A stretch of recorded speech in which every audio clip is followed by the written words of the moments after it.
বিশেষ করে রমজানের নিয়ামত, এটা তো বলে শেষ করা যায় না। সারা বছর যত গুনাহ করছি, এই রমজান মাসে এই গুনাহ মাফের মাস। তো আমরা আজকে যে আলোচনার বিষয়বস্তু নির্ধারণ করেছি সেটা হচ্ছে আল্লাহ তাআলার আযাব, গজব এবং আল্লাহ তাআলা কিভাবে বিভিন্ন জাতিকে ধ্বংস করেছেন।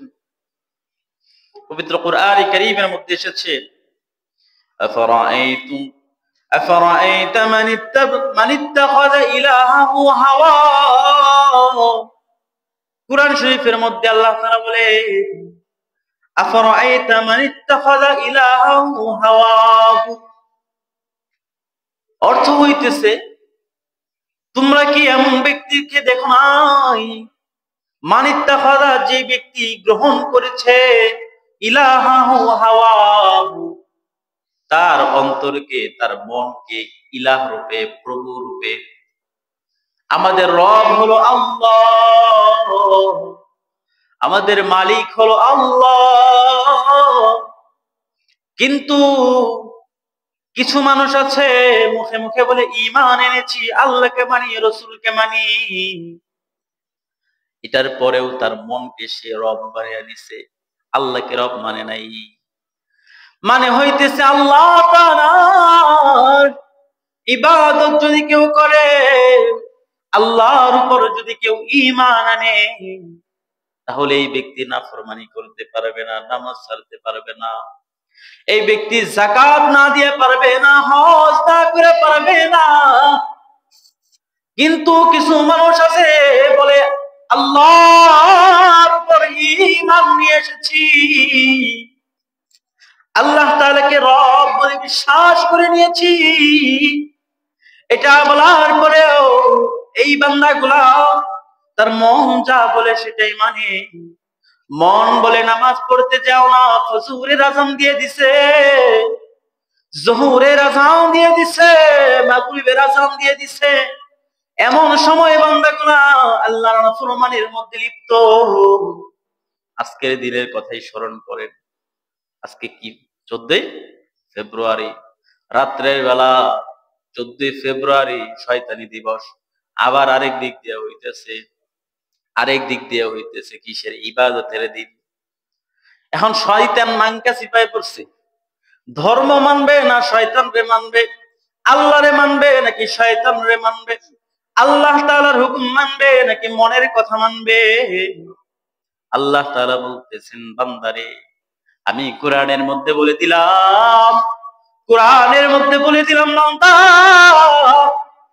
তোমাদের মধ্যে এমন কিছু বান্দা থাকবে যেই বান্দাগুলা বলছে আমানতু বিল্লাহ, আল্লাহর উপর ঈমান আনলাম, আল্লাহর উপর ঈমান আনলাম বলার পরেও তার মনের পূজা করবে। কার পূজা করবে? মনের পূজা করবে। আল্লাহ বলেন তার মনটারে সে রব বানায় নিছে, মন যা বলে তাই করে। যখন মুয়াজ্জিন আযান দিয়া দেয়, আসসালাতু খায়রুম মিনান নাওম,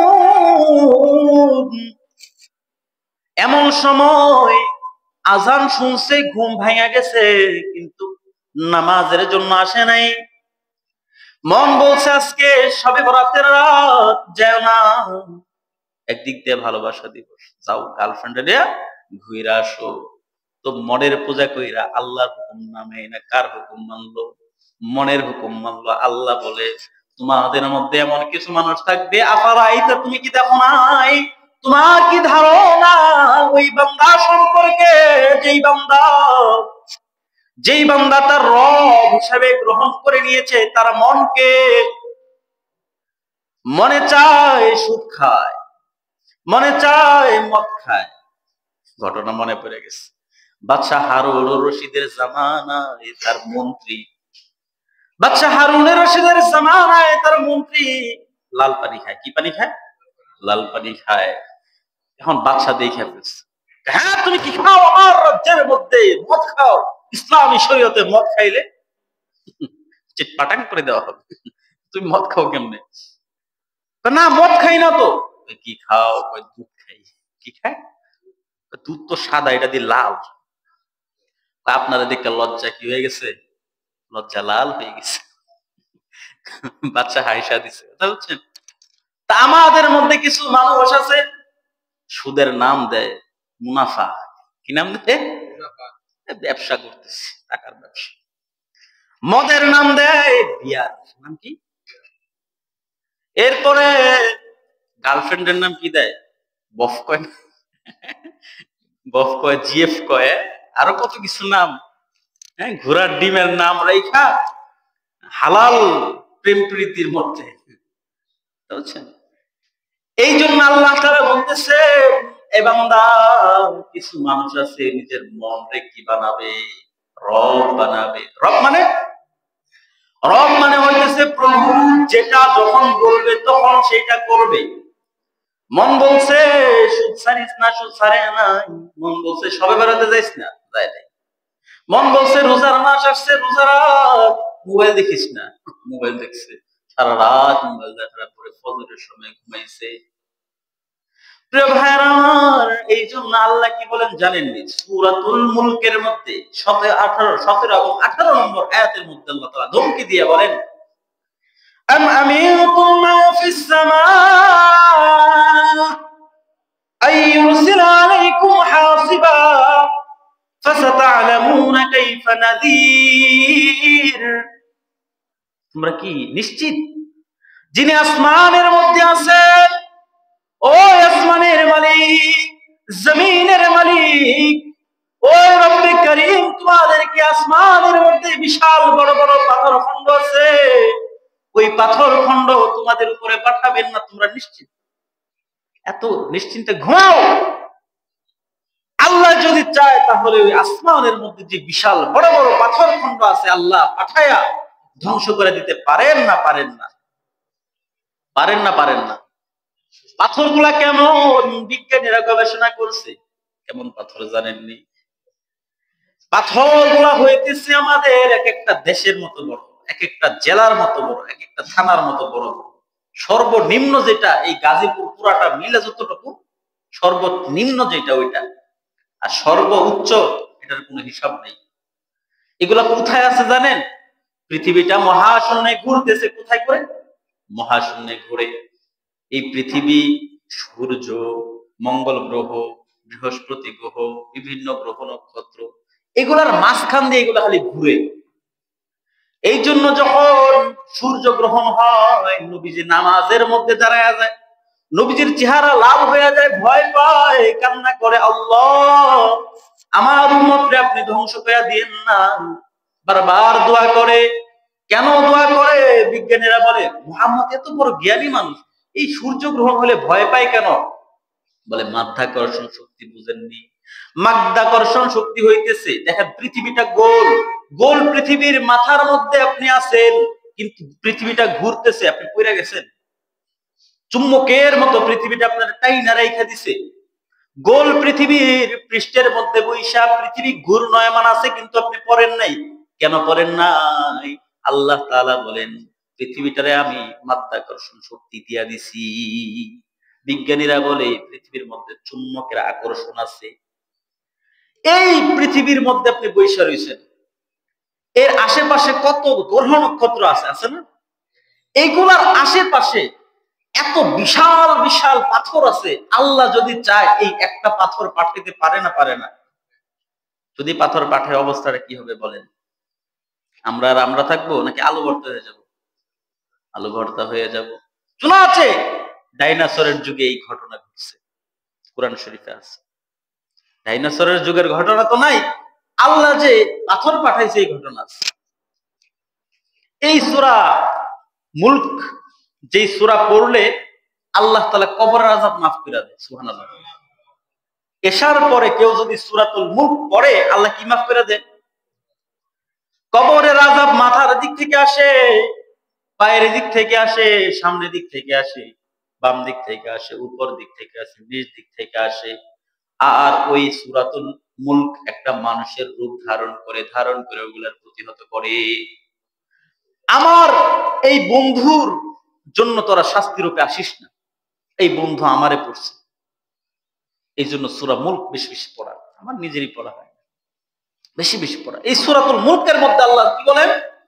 আম আমিনতুম ফিস সামা, তোমরা কি নিশ্চিত যিনি আসমানের মধ্যে আছেন, আইয়ুরসিলা আলাইকুম হাসিবা, ওই যে মহাশূন্যের মধ্যে বিশাল বড় বড় যে পাথর খন্ড অ্যাস্ট্রয়েড ঘুরতেছে, এগুলা তোমাদের উপরে বৃষ্টির মতো পাঠায় দিবে না। লূত আলাইহিস সালামের যুগে আল্লাহ তাআলা ওই পাথরের বৃষ্টি বর্ষণ করছিল, এই ঘটনা আপনারা সবাই জানেন। কিন্তু পাথরের বৃষ্টি আসলো কোথা থেকে? বৃষ্টি মানে ছোট ছোট পাথর না বাইরে, ওই পাথরগুলা বিশাল বড় বড় পাথর ছিল। এই পাথরগুলো আপনার মহাশূন্যে ঘুরতে থাকে, মহাশূন্যে ঘুরতে থাকে। ডাইনোসরের যুগের কথা বলতেছিলাম। এক একটা ডাইনোসর কেমন বড় জানেন? এক একটা ডাইনোসর এত বিশাল বড়, এর দৈর্ঘ্য হইতেছে 19 তলা বিল্ডিং এর সমান। কত তলা? 19 তলা বিল্ডিং এর সমান দৈর্ঘ্য। প্রস্থ হইতেছে 4 তলা বিল্ডিং এর সমান। ওজন কতটুকু জানেন?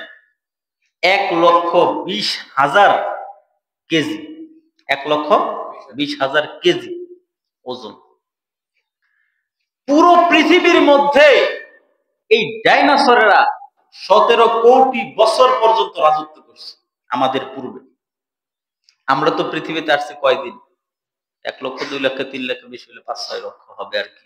আদম আলাইহিস সালাম যখন আসছে, আদম আসার আগে পৃথিবীতে জিন জাতি ছিল, জিন জাতির আগে ছিল ডাইনোসর জাতি। বিজ্ঞানীরা এগুলো গবেষণা করছে। এই ডাইনোসররা পুরো পৃথিবীতে রাজত্ব করছে। তারা তো আর সিংহাসনে বসে রাজত্ব করে নেই, মানে পুরো পৃথিবীতে তারাই ছিল, আর কেউ ছিল না।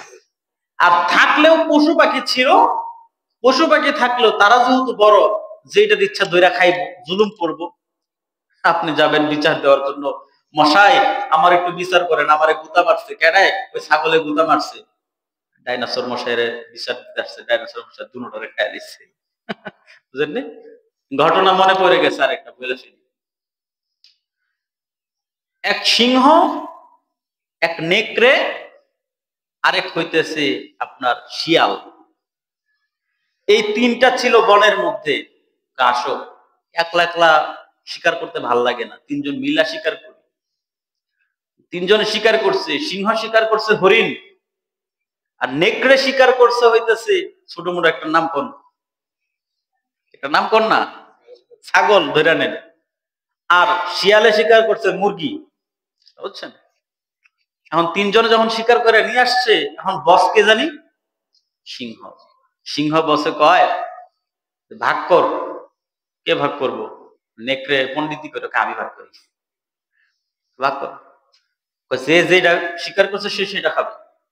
আপনি বড়টা শিকার করছেন, বড় মানুষ বড়টা খান। আমি ছোটটা করছি, আমি ছোটটা খাই। আর সে মুরগি করছে, সে মুরগি খাক। তার লেভেল অনুযায়ী ঠিকই আছে। বিচারটাও কিন্তু একটা সুন্দর একটা বিচার। এমন থাপ্পড় একটা দিছে, এক থাপ্পড় মরে গেছে। কি আমি বাচ্চা, আমাকে না দেয় তুই খেয়ালাবি?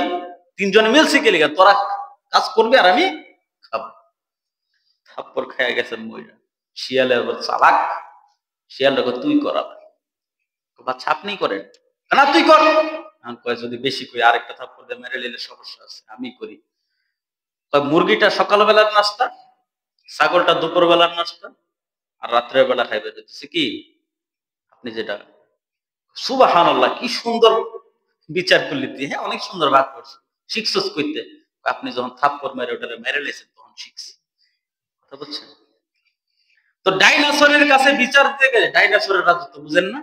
এখন যখন ডাইনোসর, বড় বড় ডাইনোসর আছে না, আছে না নাই? এক হুজুরে বয়ানের মধ্যে কইছে একদল খাইছে আর একদল খাইবো, এটা কইছে জ্বলে গেছে। বাস্তবতা তো এইটাই রে ভাই, বাস্তবতা এইটা। যতই বলো আমি লোভী না, আমি টাকা পয়সাই করি না, ক্ষমতার লোভ এমন লোভ, এই লোভ কাউরে ছাড়ে না। ফেরাউন কি বলে?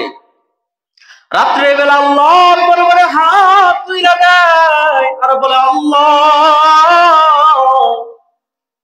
আমি মানুষের মধ্যে ঘোষণা করে দিয়েছি আনা রব্বুকুমুল আ'লা, আমি সব থেকে বড় রব।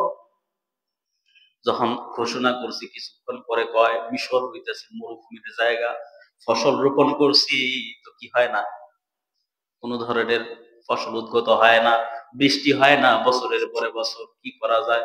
আমি যখন বলছি আনা রব্বুকুমুল আ'লা, আমি সব থেকে বড় রব, এবার আমার কাছে এসে বলতেছে, আপনি যদি রব হন বৃষ্টির ব্যবস্থা করেন। আল্লাহ গো, আমি মাইনকাছি ভাই পড়ে গেছি, এখন কি করুম? আমি তো আসলে রব নামে সেসব সাফরবাজি করছি, সাফাবাজি করছি, কি করা যায়? আল্লাহ একটা ব্যবস্থা করেন। আল্লাহ শয়তানকে কয়, শয়তান তুই যা, তোর বন্ধুরে সাহায্য করে। শয়তান কয়, এই ফেরাউন না, ভয় পাস কে?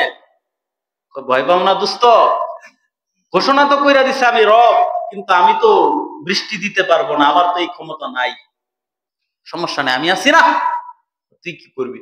আমার শয়তান বাহিনী সমুদ্রে থাকে, ইচ্ছা মতো পেট ফুলায় তা করে টাঙ্কিটা ভরতে কমু, ভরার পরে বলবো যা আসমানের মধ্যে যা, এরপরে সারা শুরু করে দেয় বিসমিল্লাহ বইলা।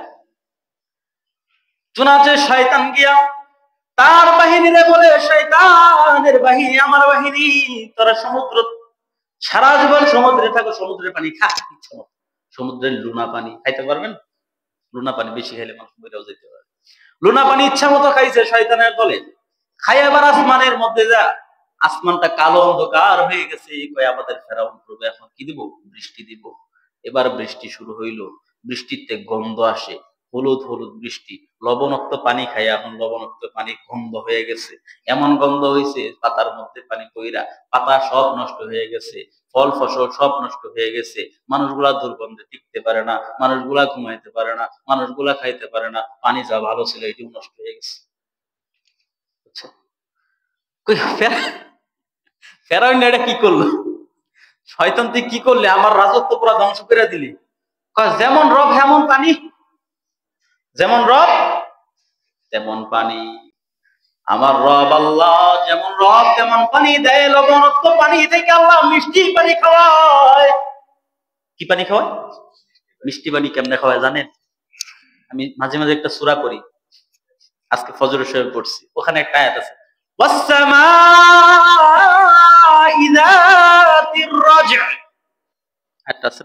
তারা ফজরের নামাজ পড়ছে, তারা এই শব্দটা জানে। এটার অর্থ কি? এটার অর্থ হইল, ওই আল্লাহ বলতেছে, ওই আসমানের শপথ, যেই আসমানটা বারবার ফিরে আসে। বারবার আসমান আবার ফিরে আসে কেমনি? আল্লাহ তাআলা কি বলে, সুবহানাল্লাহ! আসমানটা ফিরে আসে কেমনে? আসমান মানে ওই আসমান বোঝায় না, এই আসমান মানে পানির বাদল বুঝাইছে, যেখান থেকে বৃষ্টি হয়। কেমনে হয় বৃষ্টি? বর্তমানে বিজ্ঞানী বলতেছে হাইড্রোলজি, শুনছেন না? হাইড্রোলজি বিজ্ঞানের একটা, হাইড্রোলজি হইতেছে সূর্যের তাপের কারণে পানিগুলো বাষ্প হইয়া, সমুদ্রের পানিগুলো বাষ্প হয়ে আসমানে ওঠে। তাহলে সমুদ্রের পানি কই গেল? আসমানে গেল। এখন লবণাক্ত পানি যখন বাষ্প হয়ে আসমানে গেছে, ওখানে বরফ হয়েছিল, ছোট ছোট বরফ গুলা একত্রিত হইয়া বৃষ্টি হয়েছে। তো আসমানের পানি, জমিনের পানি আসমানে গেছে, আবার আসমান থেকে কোথায় আসছে? তো এই যে আসমানটা ঘুরলো না ঘুরলো না বলেন তো? আল্লাহকে বলছিল জানি, ওই আসমানের শপথ, যে আসমানটা ঘুরে, মানে কি জমিন থেকে আল্লাহ, সমুদ্র থেকে আল্লাহ পানি আসমানে ওঠায়, আবার আসমান থেকে জমিনের মধ্যে পাঠায়, ঘুরতেছে খালি। এই প্রক্রিয়া আল্লাহ কি করে? সূরাতুল ওয়াকিয়ার মধ্যে আছে, সমুদ্রের লবণাক্ত পানি গুলারে আল্লাহ তাআলা এই প্রসেসিং কইরা কইরা আল্লাহ তাআলা মিষ্টি বানায়া দেয়। আর তোমরা মিষ্টি পানি পান করো, লবণাক্ত পানি খাইলে তোমরা মারা যাবে, এই জন্য আমি মিষ্টি পানির ব্যবস্থা করে দিই। হ্যাঁ, কত মজার পানি, এক মুহূর্ত না পাইলে বুঝবে। হ্যাঁ, এমন কোন কাজ আছে যেটা পানি ছাড়া করতে পারবেন? এমন কোন কাজ আছে?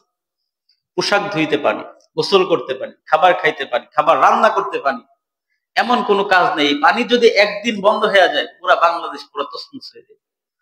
আর যদি কয়েকদিন বন্ধ থাকে, কয়েক হাজার মানুষই মারা যাবে। আর কয়েক মাস বন্ধ থাকলে কোন মানুষ খুঁজেই পাওয়া যাবে না। আমাদের দেহটাই তো তৈরি 80% পানি দিয়া। এজন্য আল্লাহ বলে যে আমি সমস্ত সৃষ্টি করছি পানি দিয়া। এই পৃথিবীটা আল্লাহ সৃষ্টি করছে পানি দিয়া, জানেন? সুবহানাল্লাহ। এগুলো আসলে বিস্তারিত গবেষণার বিষয়। ফেরাউনের কাছে গেছে আল্লাহ তাআলা নবীজি মূসা আলাইহিস সালাতু ওয়াস সালাম, উনাকে ডাক দিয়ে বলতেছে, ইযহাব ইলা ফিরাউন ইন্নাহু তাগা। ফিরাউনের কাছে যাও, সে হইতেছে সীমা লঙ্ঘনকারী। ফিরাউন রে যায় দাওয়াত দেয়, আল্লাহরে মনে করে কোন আল্লাহরে মানবো? আর রব্বুকুমুল আলা, আমি তো বড় রব। ফেরাউন তো নিজের রব দাবি করছে। এখানে কেউ আছেন যে নিজের রব দাবি করে? আছে? বর্তমান বিশ্বের মধ্যে খুব কম মানুষ পাওয়া যায় যারা নিজের রব দাবি করে। দাবি করতেও পারে কোনো পাগল ছাগল, পারে না।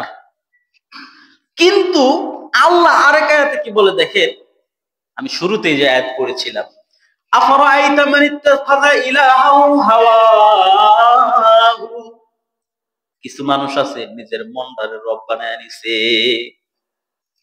ফেরাউন খালি মুসার যুগে ছিল না, ফেরাউন আপনার মধ্যে এক একটা করে ফেরাউন আছে না নাই? মানলে মানেন, এটাই বাস্তবতা যে আমরা ফজরের সময় আমার ফেরাউনের ডাক দিয়ে বসে যাইছি না, জোহরের সময় বসে যাইছি না। এই জুমার দিনে 3 জন মানুষ আসছে। কয়জন মানুষ? 3 জন মানুষ আসছে। আজকে যে শবে বরাত, এটা অনেকে জানি। মাগরিবের পরে যে বয়ান আছে, এখানে কয়জন পাওয়া যাবে আল্লাহ জানে। তো এই হইতেছে নিজের ভিতরের ফেরাউন ডাক দিয়ে বলতেছে এগুলা জেনে কি করবে? অথচ কোনো হিন্দুকে খুঁজে পাবেন না ওই হিন্দু এই কথা বলবে যে আজকে আমার পূজা আছে না নাই, 12 মাসের 13 পূজা সে জানে না, এটা বলতে পারবে। একটা মুচি হিন্দু, তারাও এটা জানে যে আজকে তার কি আছে, পূজা আছে। কিন্তু আমরা জানি না আমাদের কোন ইবাদতটা কখন করতে হবে, কিভাবে করতে হবে। নামাজ কত ওয়াক্ত, যদি আপনি প্রশ্ন এইভাবে না করে বলেন নামাজ কত, হ্যাঁ মানে কত রাকাত নামাজ, এটা যদি কাউকে প্রশ্ন করেন সে শেষ, তার কি পাওয়ার শেষ।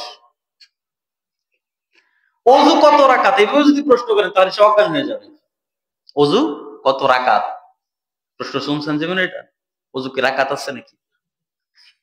কিছু মানুষ পৈত্যানি করে না, ধর্ম নিয়া এগুলার জিগাইবেন এমনি, অজু কত রাকাত, দেখবেন কেল্লা ফতে হয়ে যাবে। প্রিয় ভাইরা আমার, নূহ আলাইহিস সালাতু ওয়াস সালামের জামানায় আল্লাহ তাআলা অ্যাস্টেরয়েড পাঠিয়ে দিয়েছে। কি পাঠিয়ে দিয়েছে? এক একটা বড় বড় পাথর পাঠিয়ে দিয়েছে। ডাইনোসরের জামানার কথা বলতেছিলাম, 17 কোটি বছর সে কি করছে? রাজত্ব করছে। ধ্বংস কেমনে হইল? আল্লাহ বলে আমি মানুষ পাঠাবো, মানুষ পাঠানোর আগে এই জঙ্গল সাফ করতে হবে। জঙ্গল কেমনে সাফ করব? বলে একটা পাথর পাঠা। ফেরেশতারা কি কয়? একটা পাথর পাঠা। পাথরটা কেমন বড় জানেননি? ক্যালিফোর্নিয়া একটা নাম আছে, একটা জায়গা, সম্ভবত আমেরিকা, লিখে নিয়ে আসছে, ভুলা যাই। বলা হয় 180 কিলোমিটার জায়গা দখল করে, 180 কিলোমিটার জায়গা দখল করে ওই অ্যাস্টেরয়েডটা পড়ছে। কতটুকু জায়গা? 180 কিলোমিটার। কতটুকু জায়গা গভীর ছিল? বলে এটার দ্রুত গতিটা ছিল হচ্ছে 1 লক্ষ কিলোমিটার বেগে এটা আসছে। যখন এটা আসতেছিল মনে হইতেছে কয়েক হাজার সূর্য পৃথিবীর মধ্যে আশ্রয় পড়বে। একটা অ্যাস্টেরয়েড আসছে, হাজার হাজার অ্যাস্টেরয়েড থেকে কয়টা আসছে? একটা। ওই একটা যেখানে পড়ছে বলে 20 কিলোমিটার শুধু গভীর হয়েছে জায়গাটা। কতটুকু? 20 কিলোমিটার জায়গা কি হয়েছে? গভীর হয়েছে। আর কতটুকু জায়গা জানে খাইছিল? 1,80,000 কিলোমিটার জায়গা খাইছে। কয়টা অ্যাস্টেরয়েড? একটা। আল্লাহ বলতেছে তোমাদের কি ভয় করে না? আসমানে যিনি আছেন একটা অ্যাস্টেরয়েড তোমাদের উপরে পাঠিয়ে দেবে। সূরা মুলক খুইলা দেখেন আল্লাহ কি বলে, আম আমিনতুম মান ফিস সামাই আন ইয়াখসিফা আলাইকুম হাসিবা, যিনি আসমানে আছেন তিনি যদি একটা পাথর পাঠিয়ে দেয় ফাতাতাআলামুনা কাইফা নাযির, তখন বুঝবা যে সতর্কবাণী কি জিনিস। আল্লাহ যে কয় সতর্ক করতেছি, হ্যাঁ নামাজ ছাড়িস না, রোজা ছাড়িস না, আযাব আছে, গজব আছে, কি জিনিস এই সতর্কতা, বললে তো বুঝবা না, যখন পাঠাবো তখন বুঝবা। শেষের কথাটা খেয়াল করেন, ফাতাতাআলামুনা কাইফা নাযির, বুঝবা তখন যে সতর্কবাণী কি জিনিস। আল্লাহ কেমনে কথা বলে হিসাব করছেন আপনি? একটা অ্যাস্টেরয়েড গাজীপুরে যদি পড়ে পুরো বাংলাদেশ শেষ।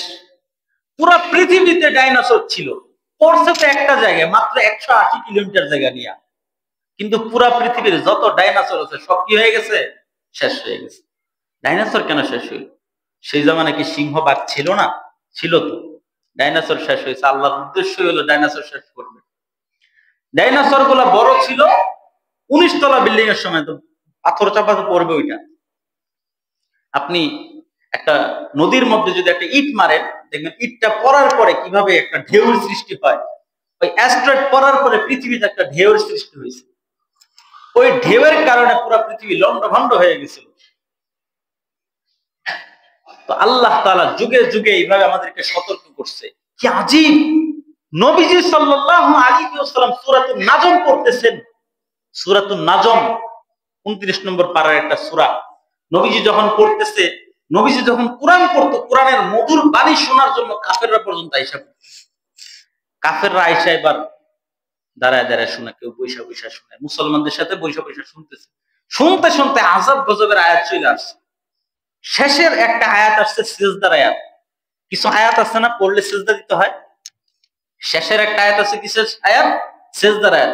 সিজদার আয়াত শোনার পরে মুসলমানরা সিজদা দেবে না? কিন্তু বুখারী শরীফের হাদিসের মধ্যে আসছে, মুসলমান, কাফের, জিন্নাত, সমস্ত কিছু যা ছিল উপস্থিত সবাই ওই আয়াত শুনা সিজদা দিছে। সুবহানাল্লাহ।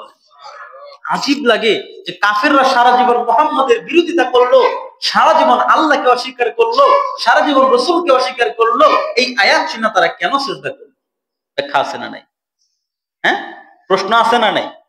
প্রশ্নের উত্তর হইল, যখন আয়াত আসছে, নাজিল হয়েছে আযাব সংক্রান্ত, আল্লাহ নূহ জাতির সাথে, আল্লাহ লূত জাতির সাথে, আল্লাহ তাআলা ফেরাউনের সাথে কি আচরণ করেছেন, এগুলা বলার পরে যখন তাদেরকে ভয় দেখাইছে, তারা বলে মুহাম্মদ তো কোনদিন মিথ্যা কথা বলে না।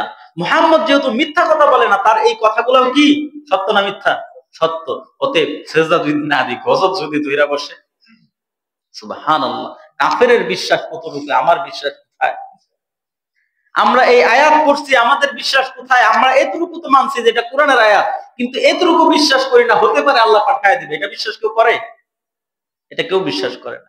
কিন্তু এই এরকম আয়াতগুলো যখন কাফেরদের সামনে তেলাওয়াত করা হয়েছে, কাফেররা কয় মুহাম্মদ তো মিথ্যা কথা বলে না, সিজদা দে।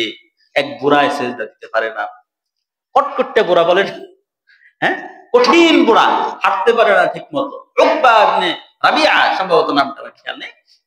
এই বুড়ায় সিজদা দিতে পারে না। হাই, আমি বুড়া মানুষ সিজদা দিতে পারি না, এখন সিজদা যদি না দিই আমার তো এই বুড়া বয়সে কমা ভেঙে দিব আল্লাহ। ভয়ের চোটে হাতটা কোন রকমের জমিনের মধ্যে ঠেকায়, মাথার মধ্যে ঠেকাইছে। হিন্দুরা ঠেকায় না, ধইরা উলুলুলু করে না? হ্যাঁ, কি আজীব লাগে। ক্ষমতার লোভ কি জিনিস দেখেন। এক মুরব্বী বুড়া, দাড়ি পাকনা, হ্যাঁ, হিন্দুদের পূজায় গেছে, নেতা হয়ে গেছে। তো দেশে কোনো মামু খালু নাই, এখন নেতা তো আইরা গাইরা লাড্ডুকা লাইরা কি হয়ে গেছে, নেতা। নেতা হয়ে এখন গেছে এক জায়গায়, যায়া পূজা হইতেছে, ওই পূজার মধ্যে যায় মন্ত্র পড়ে। কি পড়ে? মুসলমান হুজুর। আপনারা তো দাড়ি টুপি দেখলেই লাভ মারেন, 3টা হুজুর, দাড়ি টুপি হুজুর। তো মন্ত্র পড়তেছে, হিন্দুরা কয় যে মাশাআল্লাহ পাইছি, আজকে ঠাকুর মাকুর লাগবো না, আমরাই শুরু করে দিই। এক মহিলা উলু শুরু করছে, আরেকজনে টিং টিং বাজায়, আরেকজনে ঘন্টা বাজায়, পূজা হয়ে গেল। এখন বলেন এই ব্যক্তি মুসলমান না কাফের? আপনারা ফতোয়া দেন, আমি ফতোয়া দেব না। হ্যাঁ, ক্ষমতার লোভ কি জিনিস, ক্ষমতার লোভ কি জিনিস। কি লাভ হইল? ইমানটারে নষ্ট করে কি লাভটা তার হইল? এই অবস্থায় যদি সে মারা যায়, চিরস্থায়ী জাহান্নামী না? আল্লাহ বলে সব মাফ করে দেব, শিরিক মাফ করব। আজীব লাগে। নবীজি সাল্লাল্লাহু আলাইহি সাল্লাম তার চাচা আব্দুল মুত্তালিব, ওনার সাথে শাম দেশে ব্যবসা করতে যেতেছে, ছোট বাচ্চা। শাম দেশে যখন যায়, বুহাইরা রাহেব একজন লোক ছিল। রাহেব মানে বুঝেন? অন্যান্য ধর্মের গুরু আছে না, খ্রিস্টান ধর্মের একজন গুরু ছিল, যে ধর্ম সম্পর্কে অনেক জ্ঞান রাখতো। সে সব সময় দেখে এই দিক দিয়ে যাওয়া আসা করে। এইবার নবী মুহাম্মদ সাল্লাল্লাহু আলাইহি ওয়াসাল্লাম যখন বাচ্চা, এখনো নবী হন নাই, ভবিষ্যতে হবেন, উনাকে নিয়ে যখন যাইতেছে, ওই বাচ্চারে দেখে উনি বুঝতেছে ওনার মধ্যে বিশেষ কিছু গুণ আছে। যখন নবীজি সাল্লাল্লাহু আলাইহি সাল্লাম একটা জায়গায় বসে বিশ্রাম নিতেছিল, ওই বুহাইরা রাহেব পাদ্রী সে খাবার রান্না করছে কুরাইশের সমস্ত লোকের জন্য এবং দাওয়াত দিচ্ছে যে আজকে তোমাদের সবার দাওয়াত, ছোট বড় নারী পুরুষ যারা আছে সবার দাওয়াত। সুবহানাল্লাহ, কি ঘটনা ঘটলো! এত বছর যাবত আমরা এখান দিয়ে ব্যবসা বাণিজ্য করি, কোনোদিন তো দাওয়াত দেয় না, আজকে কেন দাওয়াত? উনি বলে না যে আজকে কেন দাওয়াত দিচ্ছে।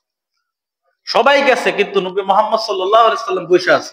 তো তোমাদের মধ্যে তো সবাই মনে হয় আসে নাই, একটা ছোট বাচ্চা আসে নাই, কোনো দরকার নাই তো। না না, ওনাকেও নিয়ে আসো। নিয়ে আসছে, খাবার খাইছে। খাবার খাওয়ার পরে বলে, লাত এবং উজ্জার কসম, মানে আগের যুগে লাত এবং উজ্জারে কি করতো? পূজা করতো। তো ওই ব্যক্তি আরবদের থেকে এটা বেশি বেশি শুনছে দেখে মনে করছে নবী মুহাম্মদ মনে হয় এগুলারই মানে, অতএব তারা একটু এইভাবে কসম দিই। কসম দিলে সে কথাটা, আমরা বলি না আল্লাহর কসম তুমি কথাটা বলো, হ্যাঁ আল্লাহর কসম দিচ্ছে, কথাটা বলতেই হবে। অথচ কোরআন শরীফে আসছে বেশি বেশি কসম যে খায় এটা মিথ্যাবাদী। এটা কি? মিথ্যাবাদী। মিথ্যাবাদী চিনার একটা সুন্দর ফর্মুলা বলে দিলাম। তো নবীজিরে বলে লাত এবং উজ্জার কসম, আমি যা প্রশ্ন করব তুমি তার উত্তর দাও। আমি লাত এবং উজ্জারে মানি না, আল্লাহর কসম কইয়া বলো, আল্লাহর কসম। তার মানে নবীজি এখানে এই কথাও বলছে যে আমার কাছে সব থেকে ঘৃণিত জিনিস এই লাত এবং উজ্জা। লাত এবং উজ্জা। উনি যখন নবী ছিলেন না তখনও তিনি কুফরিকে অপছন্দ করতেন। এরপরে জানানো হয়েছে তুমি খাও কেমনে, তুমি ঘুমাও কেমনে, তুমি চলাফেরো কেমনে, তোমার আচার ব্যবহার কি। যখন সবকিছু বলে দিচ্ছে, তাওরাতের মধ্যে ইনজিলের মধ্যে তো এইভাবে লেখা আছে এই যে শেষ জামানার একজন নবী আসবে, যে নবীর এই এই এই বৈশিষ্ট্যগুলো হবে। আমার মনে হয় ওনার চাচারে বলতেছে, আমার মনে হয় উনি হইতেছে তার সেই নবী। উনার বাবাকে আমি না, উনার বাবা তো হাদিস অনুযায়ী আমাদের কিতাব অনুযায়ী মারা যাওয়ার কথা। হ্যাঁ বাস্তবে তার বাবা মারা গেছে, আমি তার চাচা, এখন ঠিক আছে। তো তার বাবা কখন মারা গেছে? তার মাকে প্রেগনেন্ট রেখে মারা গেছে। হ্যাঁ ঠিক আছে। চুনাচে বলতেছে যে তাড়াতাড়ি সফর থেকে ফিরে যান, ইহুদি নাসারা যদি দেখে তাহলে এরা মাইরা ফেলে। উনি বুঝছে যে কিছু ইহুদি টার্গেট করছে তারে, সেজন্য উনি তাড়াতাড়ি ওখান থেকে সফর থেকে চলে আসছে, ওনাকে রাইখা পরে ব্যবসায় গেছে। কাফেররা পর্যন্ত বিশ্বাস করতো নবীজি সত্য, নবীজির কথা সত্য, কুরআন সত্য, হাদিস সত্য, আল্লাহ সত্য, রসুল সত্য। তারা আল্লাহর কসম খাইতো, আল্লাহকে মানতো, রসুলকে মানতো। তারা ঈমান আনে নাই, তারা নামাজ পড়ে নাই, রোজা রাখে নাই, কিন্তু এই কথা বিশ্বাস করতো নবী মুহাম্মদ যেটা বলছে এটা কি। আমরা বিশ্বাস করি না। নবীজির হাদিস আপনারা সবাই এটা জানেন যে এই উম্মতের উপরে আযাব আসবে, এরকম একটা হাদিস জানেন না? একটা হাদিস আছে তো এরকম যে নবীজি দোয়া করছে, আল্লাহ পূর্বে জামানার উম্মতরে আপনি গজব দিয়েছেন, এই জামানার উম্মতরে কি দিয়েন না? গজব দিয়েন না। এরকম একটা হাদিস আছে না? কিন্তু এই হাদিস কয়জন জানে যে শেষ জামানার উম্মতের উপরে গজব আসবে? এই হাদিস জানেন আপনারা? এই একটা হাদিস আছে যেখানে কিছু গুণের কথা বলছে। যখন বাদ্যযন্ত্র প্রচুর পরিমাণে হবে, এটা হারাম যে মানুষ মনেই করবে না। যখন মদকে স্বাভাবিক মনে করা হবে, নাম পাল্টায় খাওয়া হবে। যখন মানুষ নেতা খেতা হবে হচ্ছে আইরা গাইরা লাড্ডু কালাইরা, যারা কিচ্ছু বুঝে না। হ্যাঁ, এই অবস্থা। মনে পড়ে গেছে আরেক ঘটনা, বইলা ফেলি, সময় বেশি নাই। এক গাধা ইয়ের মধ্যে উঠছে, চালের মধ্যে উঠছে। জুহা নামক একজন লোক ছিল, আমার গাধাটা জীবনে তো ছাদে উঠে নাই, একটু ছাদে উঠে দেখে নিয়ে আসে পৃথিবীটা কেমন, একটু দেখুক। ছাদে নিয়ে উঠাইছে, এখন এমন লাইথানি শুরু করছে ছাদ ভেঙে গেল। হ্যাঁ আমার ছাদ ভেঙে গেলে তো শেষ। নামাইতে গেছে, তারে লাথি মারা দিছে কোমর ভেঙা। এরপরে কয় গাধারে ছাদে ওঠানো আসলে উচিত না, মানে হইতাছে যে যেটার উপযুক্ত না তাকে সেই অবস্থানে রাখা উচিত। যদি রাখেন মরবেন, যদি রাখেন মরবেন। তো আপনার যে কিছুই বুঝে না এরা যদি নেতা বানান, আপনার ইনসাফ কায়েম করবে নাকি শয়তানি করবে? শয়তানি করবে। প্রিয় ভাইয়েরা আমার, তো আজকে আমাদের শবে বরাত রাত্রের বেলা বয়ান হবে। জুমার সময় যেহেতু বেশি মানুষ পাই নাই, শবে বরাত আমি 3 জন মানুষ পাবো এটা কনফার্ম। বাকি দাওয়াত রইল সবার, সবাই আসবেন ইনশাআল্লাহ। মাগরিবের পর থেকে আমাদের নামাজটা একটু চেঞ্জ করে দেওয়া হয়েছে। নামাজটা এমনিতে আমরা 7:45 পড়ি, 7:30 আজান দেই। আজকে আমরা 8টায় আজান হবে আর 8:15 আমরা নামাজ পড়ব। তো মাগরিব থেকে ওই পর্যন্ত আমাদের বয়ান হবে বিভিন্ন বিষয়। একজন মানুষের পরিবর্তনের পিছনে ছোট্ট কয়েকটা কথাই যথেষ্ট। এই যে আপনি শুনলেন আজকের বয়ান, এখান থেকে কি বুঝলেন? যে আল্লাহ তাআলা যে কোনো সময় আযাব গজব দিতে পারেন এবং পূর্বের জামানার অনেককে আযাব গজব দিয়ে ধ্বংস করছেন। আমাদের মনের অনুসরণ আমরা করি, তার মানে এক হিসাবে আমরা আযাবের মধ্যে গ্রেফতারের পরোয়ানা কিন্তু জারি হয়ে গেছে। এই বিষয়গুলো বোঝার পরেও যদি হেদায়েতের দরজা না খোলে, তো এটা আল্লাহ তাআলা অবশ্যই অসন্তুষ্ট হবে। নিয়ামত পাওয়ার পরে নিয়ামতের শুকরিয়া আদায় করতে হয়। আর নিয়ামত পায়ও যদি শুকরিয়া আদায় না করে, নিয়ামত ছিনায় নেওয়া হয়। তো এই জন্য আমরা অবশ্যই আজকের রাত্র ইবাদতের রাত এবং বিস্তারিত দলিল সহকারে আমরা আলোচনা করবো। অনেকে আবার বিভ্রান্তি ছড়ায় যে আসলে শবে বরাত টবে বরাত কিছু নাই, বলে না? আমরা প্রমাণ দিয়ে ইনশাআল্লাহ হাদিস থেকে বিভিন্ন দলিল আদিল্লাহ প্রমাণ দিয়ে আমরা আলোচনা করব যে আছে না নাই, রোজা রাখা যাবে নাকি যাবে না, এবং বিস্তারিত আলোচনা হবে, লম্বা আলোচনা হবে, 2 ঘন্টা প্রায় আলোচনা। আমরা সবাই চেষ্টা করব যে আজকের রাতটা যেন আমরা কমপক্ষে আলোচনাটা শুনি ইনশাআল্লাহ। আখির দাওয়ানা আলহামদুলিল্লাহ।